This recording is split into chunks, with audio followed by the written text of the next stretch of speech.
The first speaker this afternoon will be Dr. Graeme Pearman, who is head of the climate section of the CSIRO for many years and now runs his own private consultancy. He is probably the biggest name in climate in Australia, I would venture to suggest, and I'm looking forward to hearing from him. And if there he is, yes.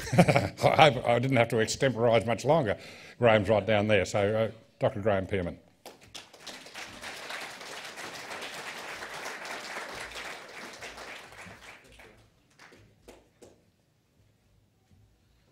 Well, thank you very much, Barry, and thank you all for coming along. I want to apologise for not being here for the full program. I don't like coming in, but frankly today and tomorrow are very, very busy days for me, and I just have to do what I can to get by, actually. Also, I wanted to say that there are many things I could have spoken about, and in fact, having heard Robin talk before, I was kicking myself that I hadn't spent time to prepare something on the role of science in modern society. But he was talking about it being under threat, and I think it absolutely is. I may touch a little bit on that. What I've chosen to do, however, is to deal with something more about the communication of science, but in the framework of the climate change issue. I will ask a lot of questions, and I won't give that many answers, but I hope stimulate some thought about this. There are questions about now whether we're at a tipping point. We've seen a tremendous amount of change in media reporting on the climate change issue in the last few weeks, and we've seen some rather substantial, at least on the surface, changes of attitudes and statements by both the federal and state governments, but also the Business Council of Australia and others who are now making statements they would not have made only a few months ago. On the other hand, I've just come back from Beijing all of last week and listened to a lot of talks about what's happening to the climate in China and what they're doing about it, and also papers about the carbon budget of the Earth and the fact that concentrations in the atmosphere are going up faster than ever, despite all the rhetoric and all of the talk about things happening fast enough that they're at the upper limit of what we thought would be happening by now. So there are concerns about that. There are things that we know and we don't know about the climate issue, and I'll talk a little bit more about that following on from Kevin Hennessy's presentation this morning. I would like to talk more about the adaptation and response, particularly the mitigation response. What do we do about energy futures? Because that's actually where I work mostly now. But I've chosen not to do that too much, but I'd be welcome to have any discussion or questions about that. I'll spend most of the time talking about science policy interface and a bit about the barriers for that interface actually operating correctly or usefully, and then draw a few conclusions. So are we at the tipping point? Well, we've seen, as I said, a lot of paper work about this recently, media work.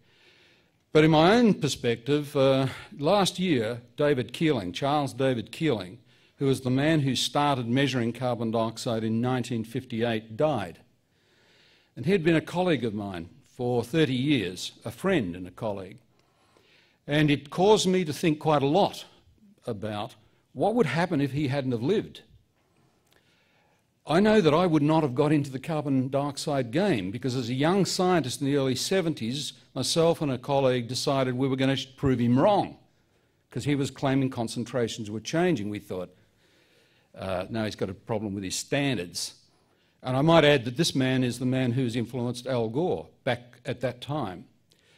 Then in 1986, a long time after Keeling demonstrated that, at the Villach statement was prepared in Austria by 100-odd scientists who declared at that point in time, hold on, we don't know the answers because at that stage we didn't know whether the planet was warming.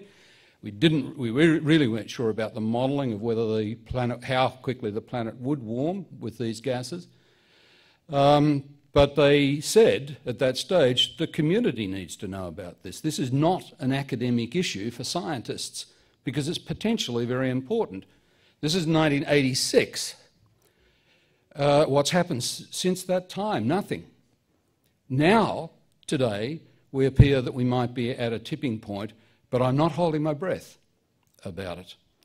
And then, of course, we've had successive Intergovernment Panel on Climate Change reports over the period of time, one in 1990, 96, 2001, and there will be one due out next year, with thousands of scientists repeatedly saying we actually generally agree about what's happening to the climate and why it's changing and how it will continue to change into the future. But nothing really seems to have happened all that much. So there is a fluster in the media. We've seen Tim Flannery's book, I believe, sold something like 20 million copies. Tim has had a big impact through that book. I would say it's not absolutely scientifically correct, but it's written in a way that it's readable, and a lot of people that would not have otherwise read about this issue have done so. And then we have Al Gore, who's here, and he's in Sydney now, or he's in Perth now, and he'll be in Sydney tonight. That's where I'm going. And he's having a big impact too, through his movie particularly. And then we had last week, or a week or so ago, the Stern report, UK government report that did for the first time what we've been arguing needed to be done for a long time, and it hasn't been done because it's hard, and that is to actually value the costs of a change happening, and then comparing that with the cost of letting it happen, of stopping it happening. Because all of the rhetoric that's come out of governments and companies, for that matter, so far has been, we can't do this because we'll go back to the caves. Well, there are a lot of studies now that show that's just ridiculous. From a community point of view, from a whole economy point of view, that isn't the case. There will be threats to some companies and there will be advantages and opportunities for others. But from a community point of view, actually the cost of controlling or changing our energy systems dramatically over the next 20, 25 years is quite inexpensive. And then we've had people like Schwarzenegger setting targets of emission reductions of 80% by 2050. Scientists are saying, well, let's try to get to 80% reduction by the end of this century. Schwarzenegger says, if we get to 80% reduction by the middle of the century, we will actually have an advantage over everyone else, and let's go for it. And then we have Tony Blair, who's been very strong, and only yesterday or the day before, Kofi Annan speaking very strongly about this in the UN and making the point, following on from Kevin's talk this morning, that skeptics have run out of time and run out of arguments on this issue, and we have to get on and do something about it. We've seen the Prime Minister, Business Council of Australia, we've seen issues of carbon trading and Kyoto and beyond, and people on the radio as I'm driving here only an hour ago talking about the outcomes of the Kyoto meeting in Nairobi in a somewhat negative way, because people were optimistic that they could get some real ideas as how to move forward as a global community on this. And a lot of achievement has been made, but not really what we have to have. So is it early or late? Well, it depends on how important these changes really are. And I'm an optimist, but in fact, when I came out of the meeting in Beijing, I was pretty worried, because things are changing faster, and I think we've totally underestimated the impact of small temperature, global mean temperature changes on the planet. So here is these are articles, this was the article where Blair and Schwarzenegger, two quite large, something like the fourth and fifth biggest economies in the world, signed an agreement. A Republican governor signing an agreement with a UK Prime Minister because his own country, federal government, won't go down the line of actually having carbon trading. Things are happening. These are articles that came out in one day in The Age here in Melbourne. The one about the Stern report, this was the one day, the 26th. And I'm not going to go through all of these, but have a quick look at the spectrum of articles that were talking about climate change in this particular issue of The Age. And this was in the same issues. I wanted to point particularly to the second one of these quotations, which was from Foreign Secretary Margaret Beckett in the UK, saying, "It's not just an environmental problem, whatever that means, but it is a defence problem. It's a problem for those who deal with economics and development, conflicts prevention, agriculture, finance, housing, transport, so on, and trade and health. It affects everything. And unless we understand that, unless we have some way of actually assessing the way those impacts will occur, we can sit back and be rather glum about the fact it might cost us something to lower our emissions." That's what we're doing. So what do we know and don't know? I'm going to go briefly through a bit of the science, not too much because Kevin would have talked about this morning, but to try to iterate one point. There are things we really know about this particular issue. For example, we're really confident that the concentrations of these gases have changed. This is just a picture from CSIRO's research over the last 2,000 years, but we can take these records back now 800,000 years. We've never had concentrations of methane, nitrous oxide, carbon dioxide, chlorofluorocarbons in the atmosphere that we have now. Over 1 million years, and probably for 20 million years for carbon dioxide. But we have very good evidence for this last million years. So these gases are changing, and without going into details, we know why they're changing. We've studied the isotopic variations, spatial differences that give us clues as to what is happening. This is a picture of the emissions for the globe. The purple lines there showing they continue to go up.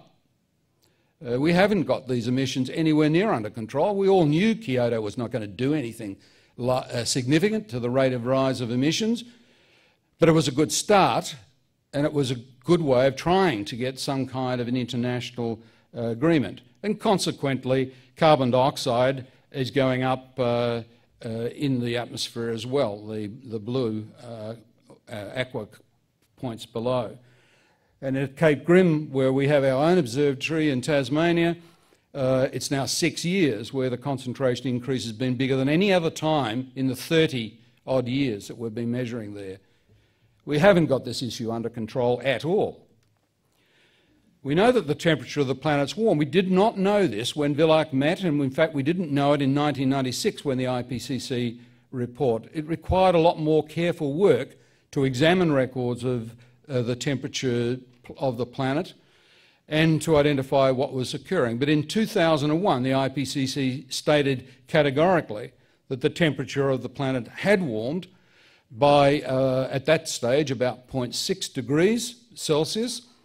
That is a bit over 10% of all of the temperature change that occurred between the middle of the last ice age and the present. This is a big change already on those timescales.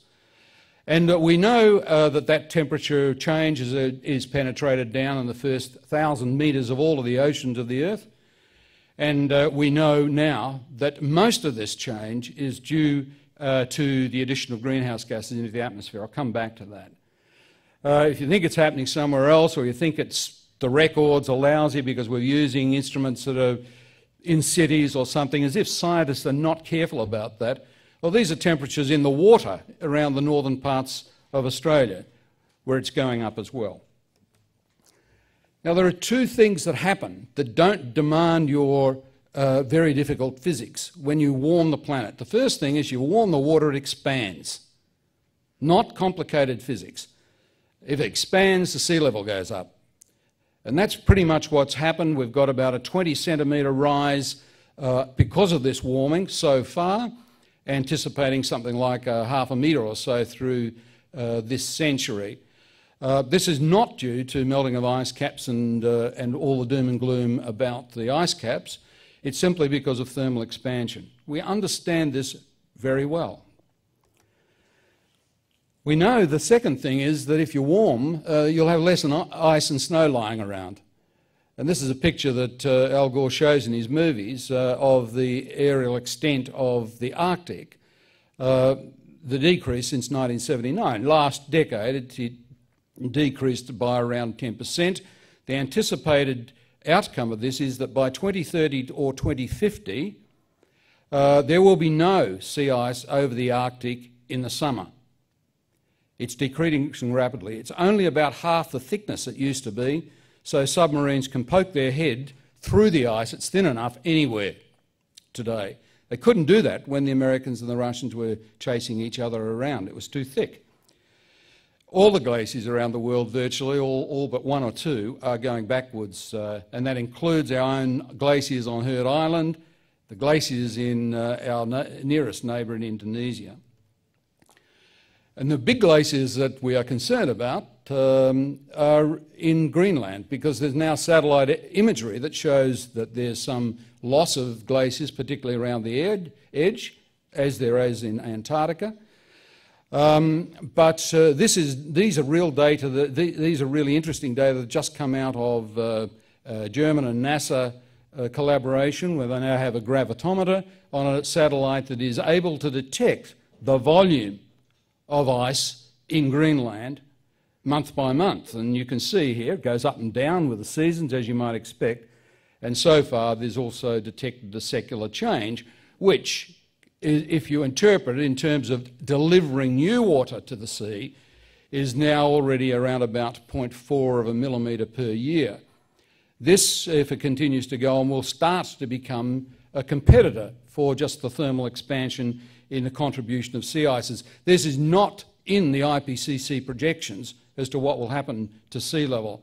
We don't want this ice sheet to move too much because it's got the capacity of raising sea levels by 7 metres. Now, we don't know that. In contrast to the other things I've said, we don't know what's going to happen here, but we must watch what's happening. If we look at seismic information from Greenland, then the little, in the graph, the little grey bars are seismic effects within the ground underneath Greenland. But the green bars are seismic events in the ice. This ice is starting to move, and we don't have any physics or dynamical knowledge as to how to model that or to understand the likelihood of it actually moving fast. So here is something we have enough knowledge about to know we have to actually look at this pretty carefully, but we cannot project what's going to happen here. If we look at the precipitation in Australia, this is actually what's happened over the last 50 years. And you can do this. You can go into the bureaus. They've got an excellent website with trends, and you can dial in whatever dates you want, whatever part of Australia, whatever parameter, temperature, maximum, minimum, rainfall, and you get either graphs or plots, whatever you want.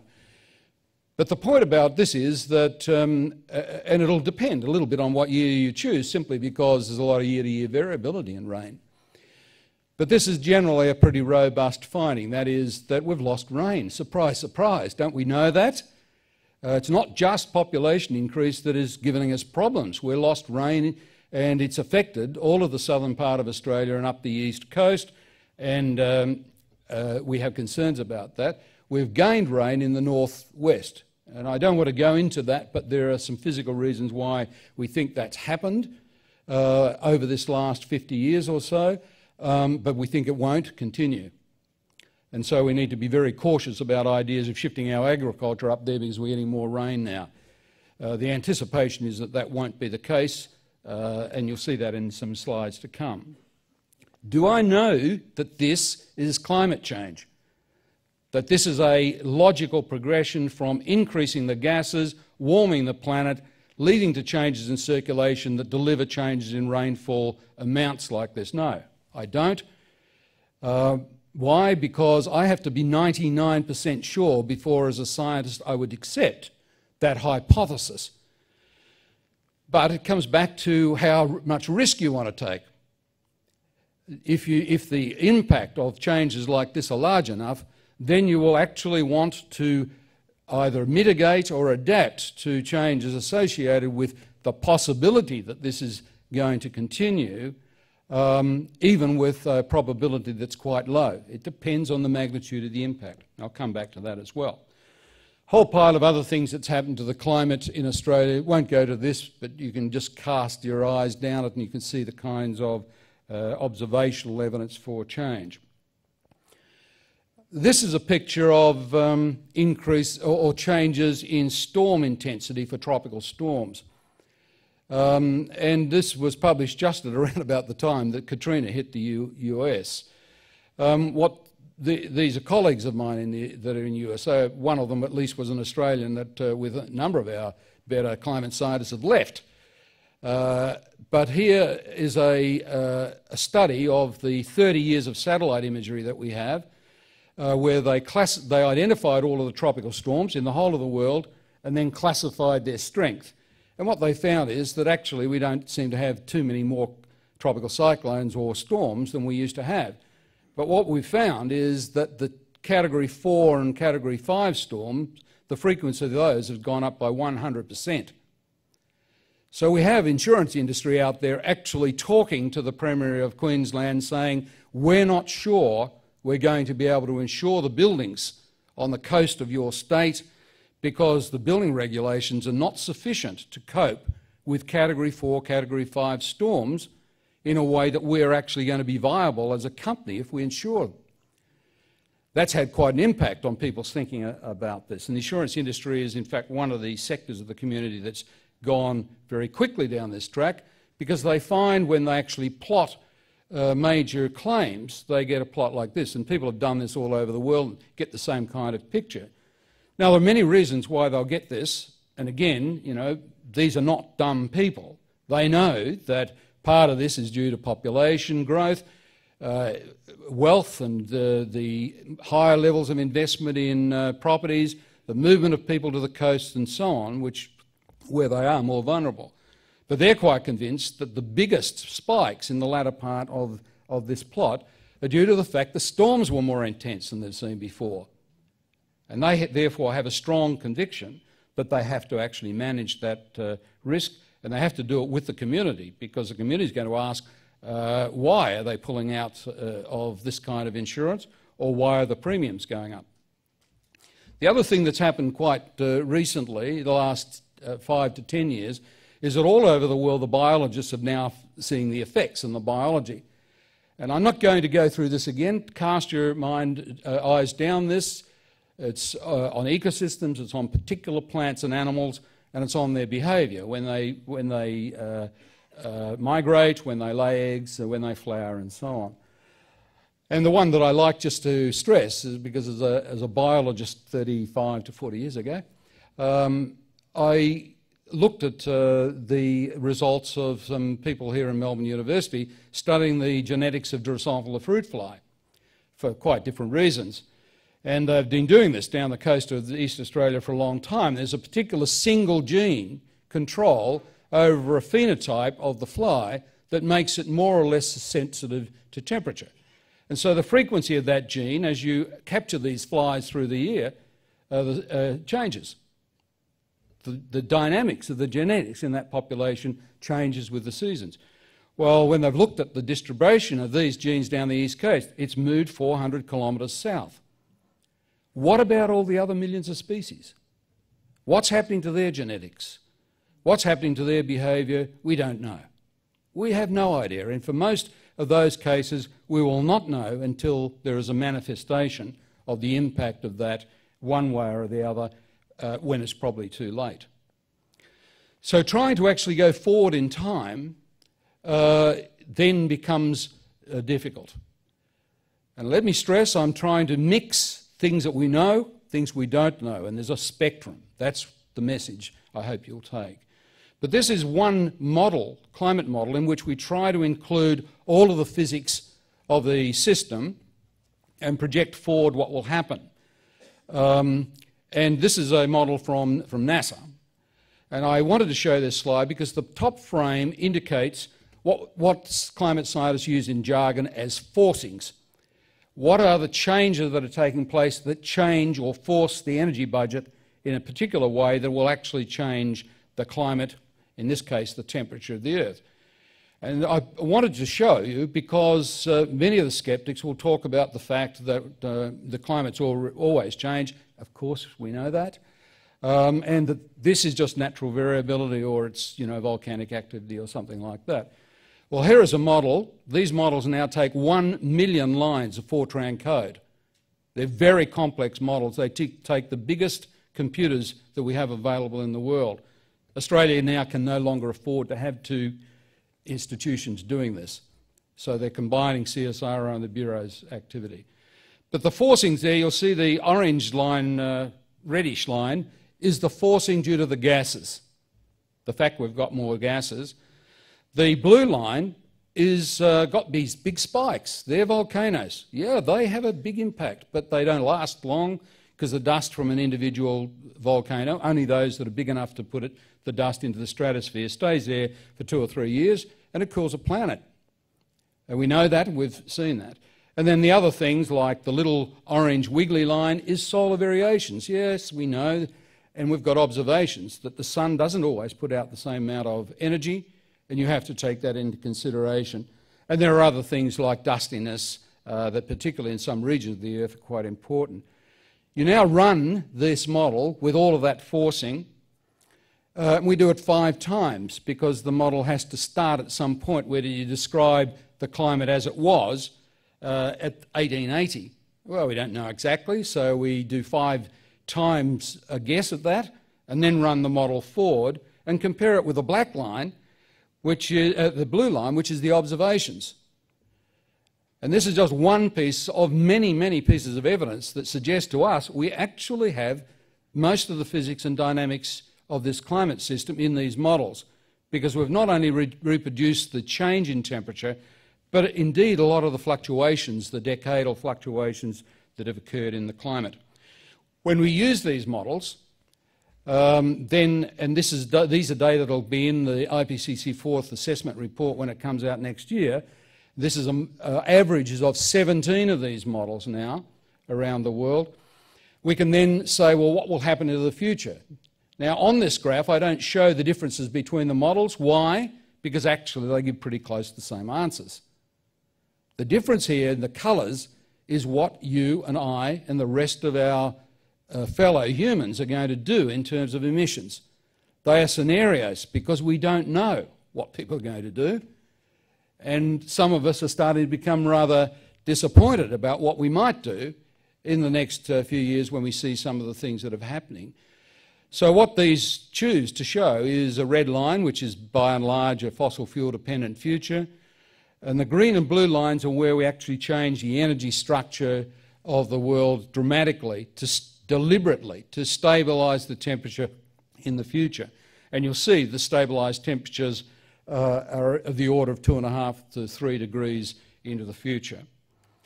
And that gives you warming everywhere, particularly at high latitudes, and particularly in the northern hemisphere, partly because as we go through this century there won't be any ice left there. And at the moment, ice, that huge area, which is about the size of Australia, when solar radiation hits it, most of it goes straight back to space. But when you remove the ice, most of it goes straight into the water. So it changes the energy balance quite a lot in that area. Precipitation gets larger over most of the Earth, but unfortunately not on the high pressure belts, and that's where we are. So we're anticipating falling in a belt of lower precipitation. And as far as water available is concerned, you have to also have the balance of increased evaporation with higher temperatures. This is a 15 model projection that I think probably Kevin might have even shown you. This is work that he and his fellow colleagues are doing right at the moment to release early in the new year, but basically showing that we're anticipating a loss of rainfall in most seasons, but particularly in the growing seasons across most of the country, and we're anticipating a warming. This is by 2030, it's not by grandchildren's children's time. that we're expecting this. And we're expecting vulnerability for a whole pile of reasons across the whole of the economy. So I stress, we don't know everything. We will never know everything. We have to manage the fact that we don't know everything by trying to weigh the potential magnitude of these events and their likely probability. Some of the things like the demise of Greenland or the outgassing from the permafrost, we don't know what the probability is. We can't even guess at it at this stage. We've got to do more work and try to understand that.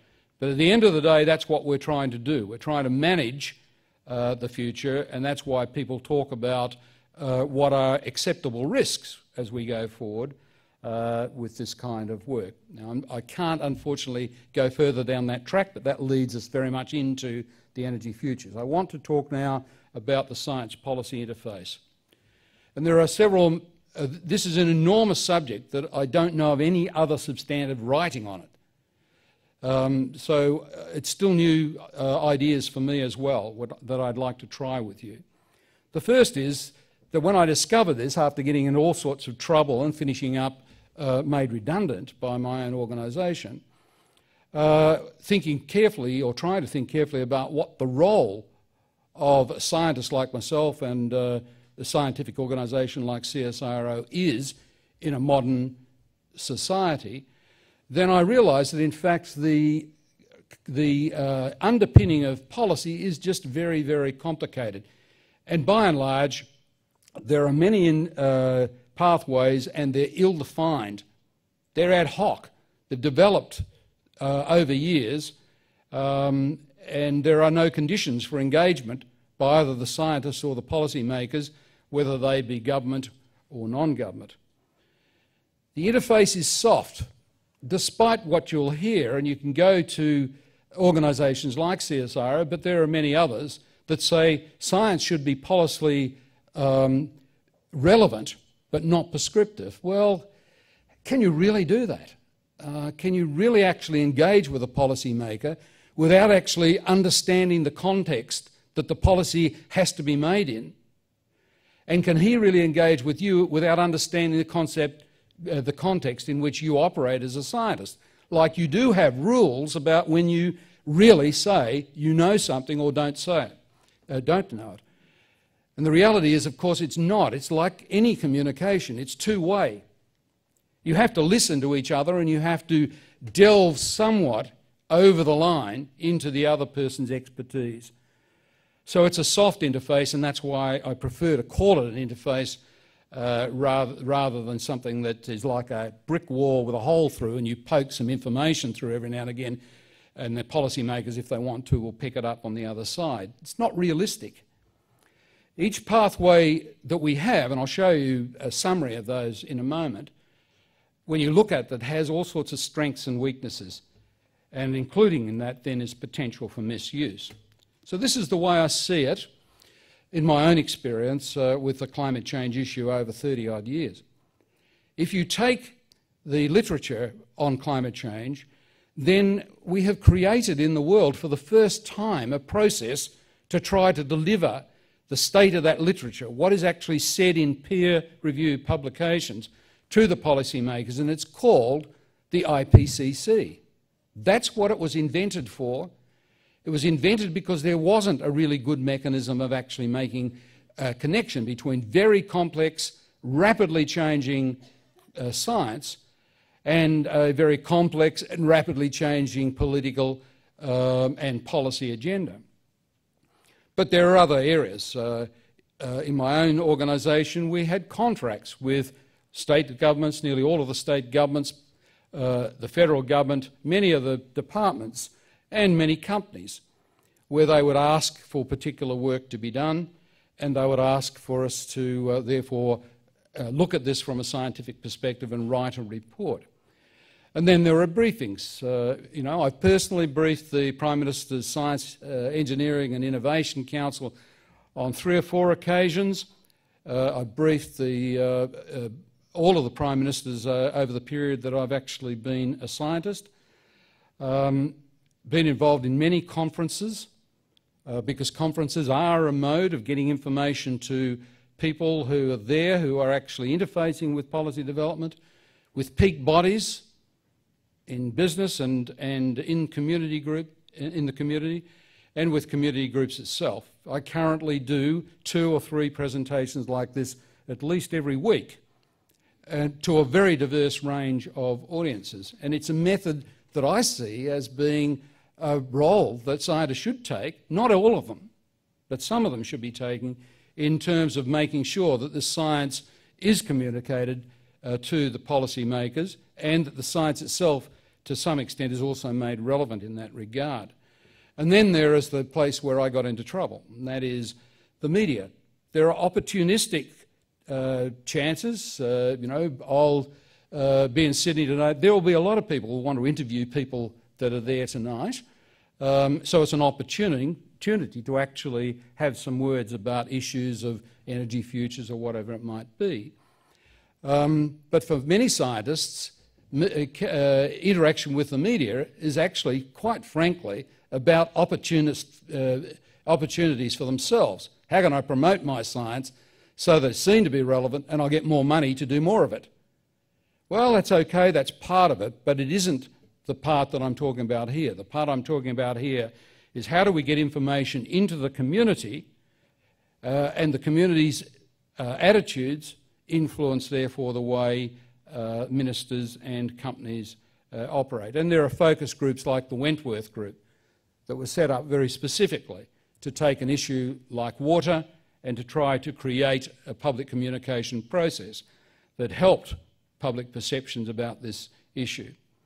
Now, when you look at this, where are some of the real stumbling blocks? Well, if you look at contracts, one of the serious problems there is that the departmental advisors or corporate advisors that actually set the contracts, you don't normally talk to the Prime Minister or the Minister about a contract, are gatekeepers. And this is dangerous because they often want to change what's in a report when it's finally written on the basis of what they know the Minister wants to hear. And this is a problem that was actually aired on the ABC television program. It's not a claim that I made at the time. I could have, because it's happening all the time. And people, I'm in private business now, the temptation to do that is even greater. And it argues very strongly for an independence of a science organisation.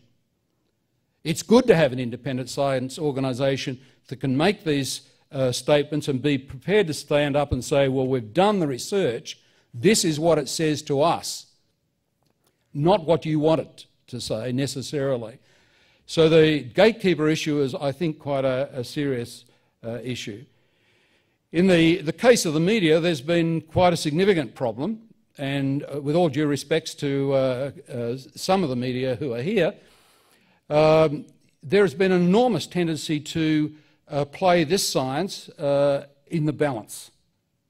That is, to always have, and in fact it turns out in analyses that overall the media's had around about 55% articles that are sceptical about the science and don't reflect the position of mainstream science. Now, some of the people journalists I know, have done this very, very much because they are committed journalists who believe in that principle. There are others who haven't. They make their living out of entertainment, and having a bit of a fight between two opposing views is, in their view, entertainment. But at some point in time it becomes actually quite irresponsible, and I think that we've got to that stage. But we've seen in the last year or so a significant turnaround. In the Age newspaper here in Melbourne, it occurred in November 2005. 2004, sorry. Some people here would know why that was. I don't know. I've talked to the journalists and they're not saying anything. But there was a change in attitude, and we've had significant editorials occur in that newspaper since that particular time. But I think the main points that I wanted to point out here is those that there are gatekeepers. There are problems in actually getting the information to flow. But there are actually more important problems, barriers. The purchaser-provider model itself, this is the model which says that somehow or other in this world of rational economics is that the purchaser knows exactly what they need and you have to provide the information they need. Now, that can easily be interpreted as you provide us with the science that backs up what we want to actually say or we want to actually do. And that's a very dangerous situation. And that's why I stress this whole idea of independence. We should actually, as a community, be supporting universities and CSIROs and organisations like that to be sufficiently independent to have the courage to say these things as they appear. But this model is very strong. We have, even in the ARC, now an involvement of government in determining what the priorities of the research is. And it's not a claim of going back to a situation where we can all sit in ivory towers and do what the hell we want to do, but it is about this level of independence so that the information we get is actually not tainted by preconceived ideas, global perceptions that you have, we talked a little bit about before the break, or ideologies, but the best we can do about describing the realities that exist in the world that we try to look at. So I mentioned the role of narratives, and I wrote this down because I've been very interested in this particular issue in the so-called non-reality world, and was surprised to find in The Age this morning that it was one of the things that Al Gore mentioned, because it's been well known that in the current administration in the US, there has been an apparent tendency for narratives to be written in a way that after you have done a survey of people's views of the world, you can write a narrative about the way the world is that suits them. So you can tell the story of Iraq in a way that you know from the words you use will actually be attractive. And it's not about telling what is actually happening in Iraq at all. Now, we've had examples of those situations here in Australia. It's not just a US phenomenon. The development of a non-reality world is the development of the whole idea that it doesn't really matter what the facts are, it's what you tell people they want to hear. And so you get back to a situation, and there is now on Google, you can Google and go to encyclopedias that are based on information that anyone can put in to describe a particular item in that encyclopedia. And they do it openly because they do not believe that the details of any of these things should be left in the hands of experts. Well, I just simply don't think that's the right way to go. I think that you can come back to the concepts of perceptions, as I often find in Parliament. Recently, I spent time talking in 2 days with 13 ministers of the federal government, one after the other. And they were fantastic. They were happy to have me there, listen. But on a significant number of occasions, halfway through the discussion about the science and what we think is happening and so on, the minister would lean back and say, yes, but I've got a friend down the road whose grandfather remembers when this happens. It's all just going to go away. So this man's perception, based on some description that comes second or third hand, is outweighing this enormous accumulation of 2 decades of scientific research that says actually something's really happening to the planet we live in. And we have to fight that. That is just the way we tend to be going. And it's all part of this denial, if you like, of the value of expert advice. Most of the comments I'm making here are relevant to economic expert advice, jurisdictional expert advice, whatever it is, not just scientists, being used by companies or by governments to make decisions. There is a demise in wanting to actually choose this, but rather to create the story that suits you. So those are the kinds of things that really concern me about the way we're going with this climate science. The evidence is overwhelming, but there is a spectrum of uncertainty in this. That'll always exist. We have a planetary warming. That planetary warming is by and large, not entirely, but by and large due to those gases. It'll continue to occur as we continue to put these gases into the atmosphere. And as some of you will know, we can't stop that by simply freezing emissions, because the lifetime of carbon dioxide in the atmosphere is 80 years. You have to bring the emissions down. The 80% target that Schwarzenegger has gone for is the target we have to have as a global community this century to be able to stabilise the temperature at several degrees above where they are. Whether that's desirable or not, it's probably almost inevitable. There'll be significant impacts on all parts of the community, immediate impacts on the energy community, because despite what's happening in the rhetoric, the companies that I deal with now are more like coal companies and power generating companies have already moved on. They know how to make risk assessment, and there are not many of them now that are left that will build a brown coal power station because the risk is too high, because they know it's very likely we're going to have carbon trading.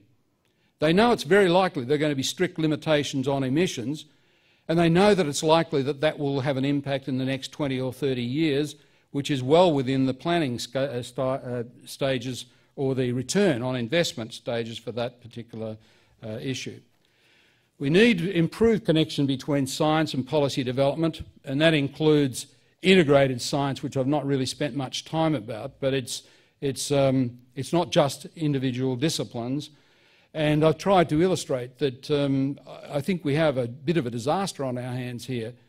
A, where we have a movement of people not really wanting that information anymore, and B, we have some very poor communication mechanisms trying to get that information imparted.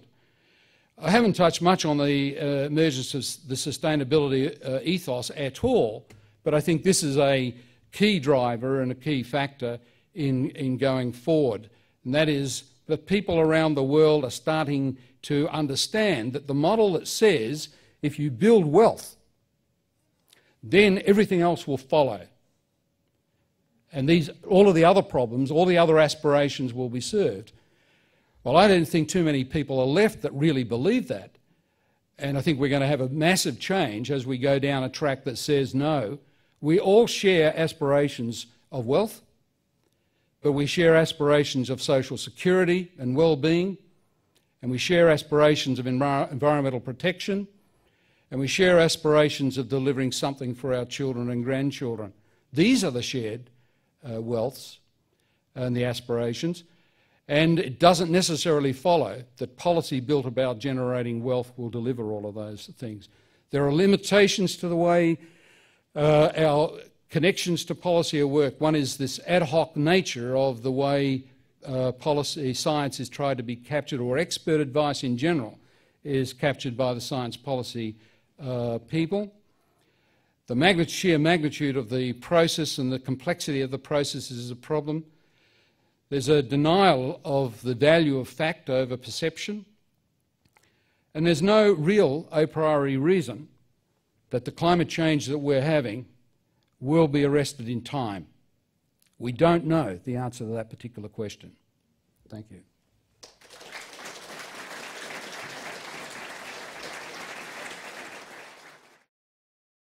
Yes, just like Drosophila fruit flies, there will be other organisms that will be able to move south, or other particular genotypes of organisms that will be able to move south. A lot of evidence that, for example, the spread of malaria will be very significantly enhanced, partly because of the movement of the vectors southwards, and I'm talking about in the southern hemisphere. But the general poleward movement of some of these things, I think, is inevitable. In a country like ours, we have capacity to adapt to that. We have enough economic strength to do something, to change our public health systems and so on. But if you live in most of the populated countries in the world, that doesn't exist. So there is an equity in the way we can respond to change. It's easy for us to stand back and say, well, 2 or 3 degrees, we can adapt to that. But there are large parts of the global community who can't, not with huge dislocations. And one of the reasons is the potential for significant health risks. Although I might add that in the newspapers, one of the particular health impacts was the warm European summer that killed some tens of thousands of people a couple of years back, that drew a lot of attention. Goodness knows what it did to people in many of the other countries around the world. Could I ask you to comment on what happens it's over here. Sorry? Okay. Could you comment on, even if the first world buys the argument that's put forward today, the problem then is left with the Chinese and India. Yep. How do you think that's going to play out? Yes. Well, there are two things. I can be very pessimistic about that too. The reality is that you go to China and you know, Beijing. The Beijing that I knew 5 years ago is gone. I mean, only 5 years ago there was a predominance of bicycles and very few cars. It's totally the reverse now. And some of the other cities are actually more modernised in that sense than Beijing.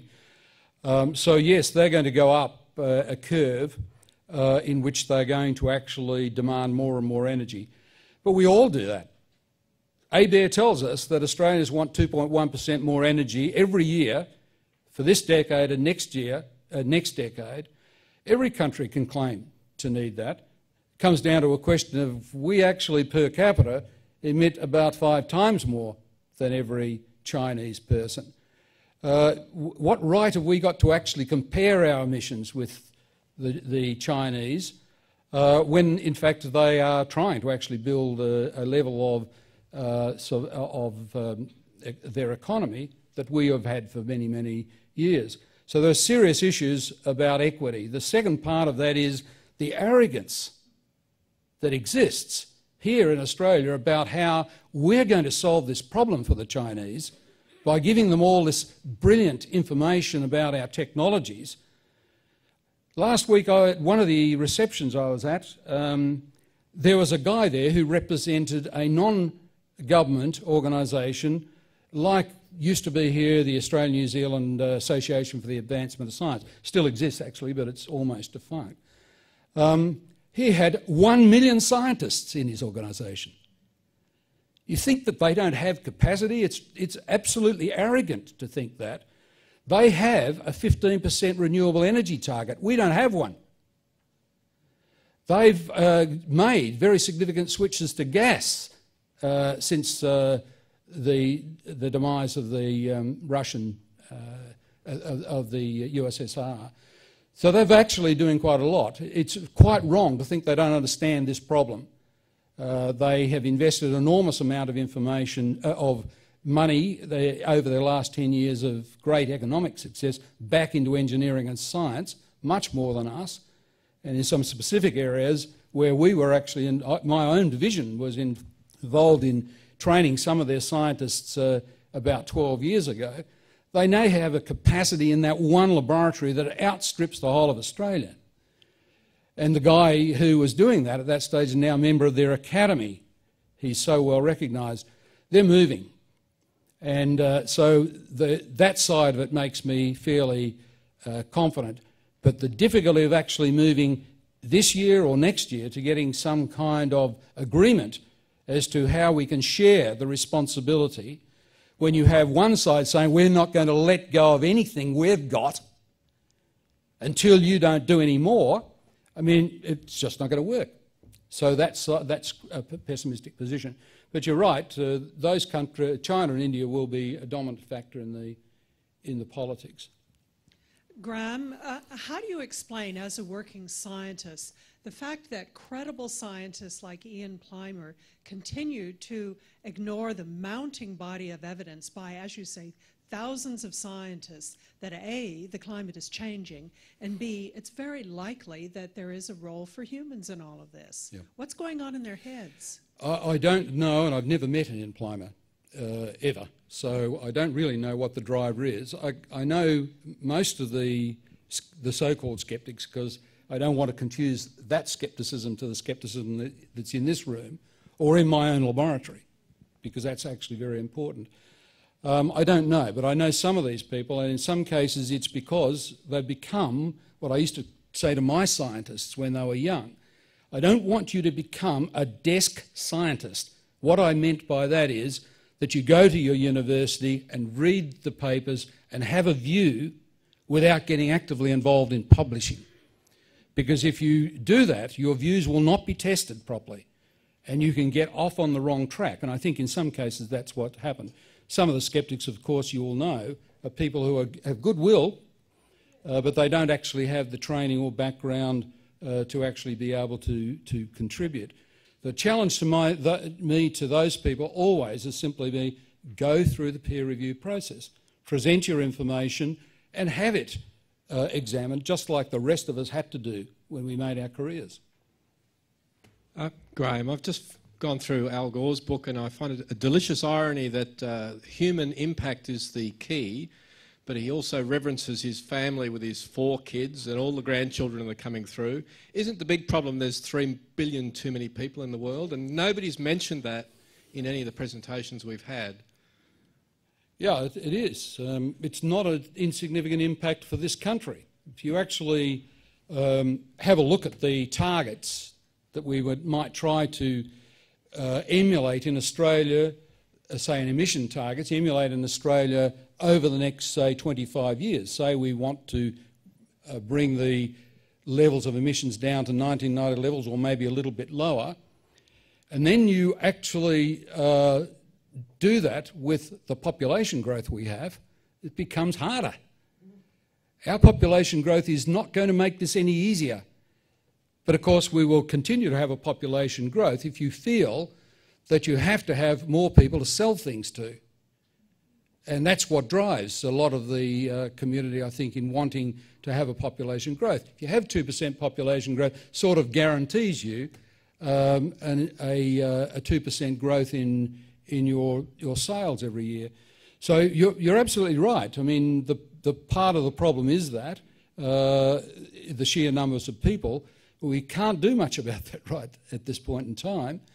And what we've got to do is to manage the world as it is through the next 20 or 30 years, during which time I think the population of the globe will stabilise, and that will make it a bit easier after that point. We can't wait until we've got some mysterious, brilliant piece of technology, or for that matter, nuclear reactors, because the timescales for getting them on the ground are decades. So we have to do things now. We have to have a portfolio approach where we're doing a range of things, A, because it's going to be hard to get emissions down, we need everything going for us, and B, because we don't know enough about the uncertainties of all of these technologies. The technical capabilities, the public acceptance, the capacity to get them on ground in time, the capacity to reduce emissions, and their economics. We don't know about the economics of solar in the longer term, of geothermal and all of these things, but we have to have them on our agenda.